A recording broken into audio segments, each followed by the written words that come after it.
Well, as we get deeper and deeper into our trading session here on a Thursday, we sure enjoy talking with you about our grain and livestock markets. And I wanted to revisit, we had some weekly export sales data out this morning.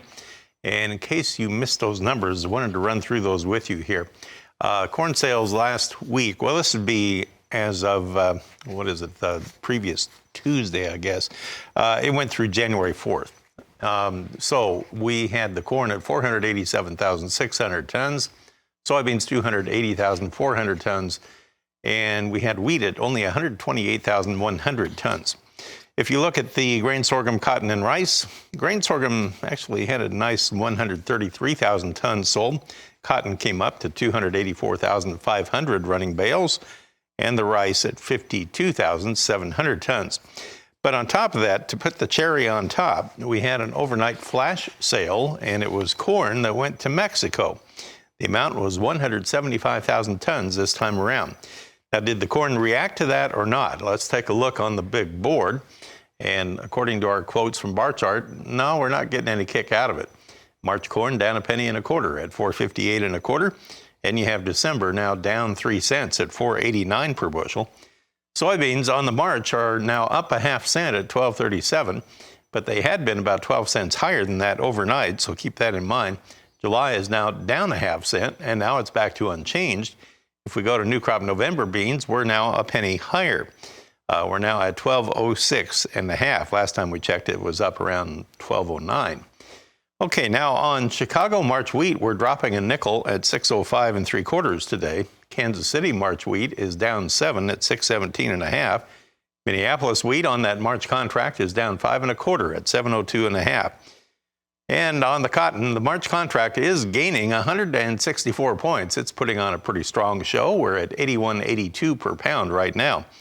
We have Ted Seifried with us of Zaner Ag Hedge, and he is based in Chicago. Good to have you back with us here, Ted. Kind of a choppy market once again here, just kind of drifting along. Looks like we're biding our time, waiting on the reports tomorrow, right? Yeah, pre-report trade indeed. And you got to say, Marlon, export sales were really not that great. Yes, that flash sale of corn was a cherry on top, but a cherry on top of a very small Sunday, with corn export sales just coming in barely above the low end of trade expectations and well off the pace that we've seen in previous weeks. But you can say that the same about, soybeans, wheat, coming in at or below the low end of expectations really across the board there. So, like you said, we've got a report coming up. And so we're kind of just treading water, waiting to see what that report has to say.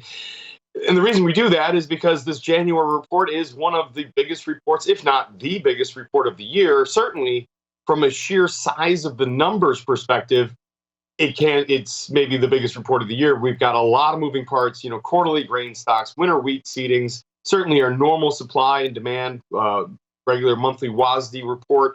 We're looking for updates on South America. Obviously, there's a big question mark about the Brazilian soybean number, and whether Argentina might go higher. That's another question mark.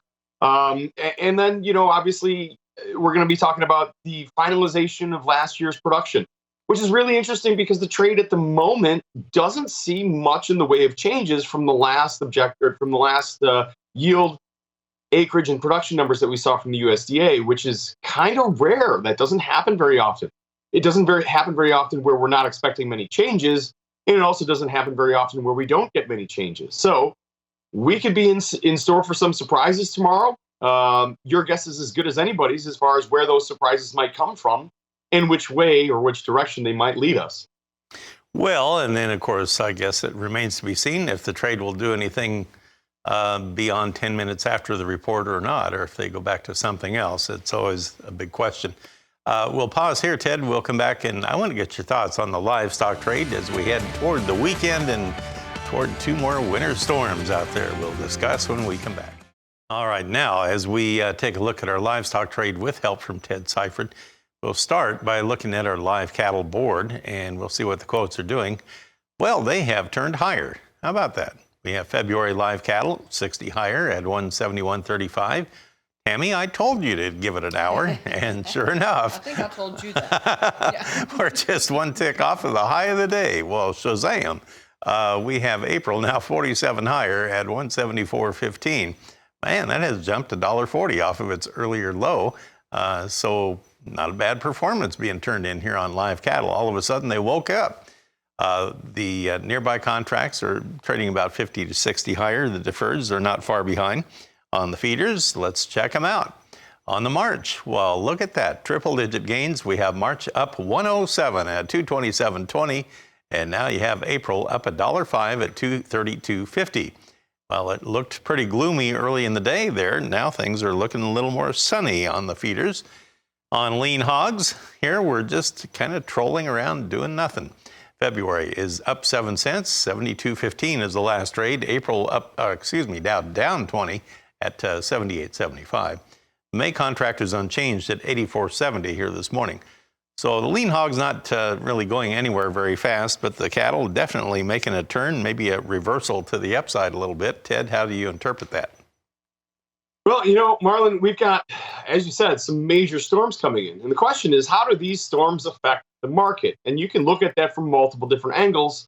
For one, we worry about the animals. We worry about what that does for weights. And I mean, that could be the least of our concerns, depending on how bad this storm really gets. But then we talk about, two packers shutting down because of that. So you have an impact on the supply, you have an impact on the demand. And then you think about, well, what if people aren't able to really get to the grocery store? And what if we see a little bit of a slump in demand for products? So then you wonder what that means for boxed beef prices.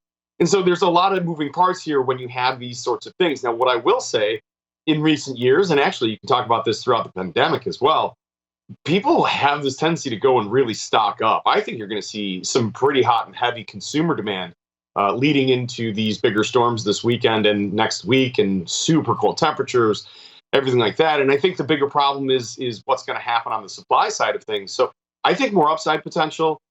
You've had a nice bounce off the lows, but we've been consolidating very sideways in both live cattle and feeder cattle for some time. But we haven't broken off of these sort of recent highs. So I think this has been our sort of primary level of consolidation before we take the next leg higher. And I think the weather story is probably the catalyst to do that. I'm a little surprised we haven't done it yet, but let's see what happens tomorrow. That is an interesting take. I'm glad you brought that up. Thank you, Ted. Ted Seifried with some interesting comments here on the livestock trade today. He's with Zaner Ag Hedge. That is a good point.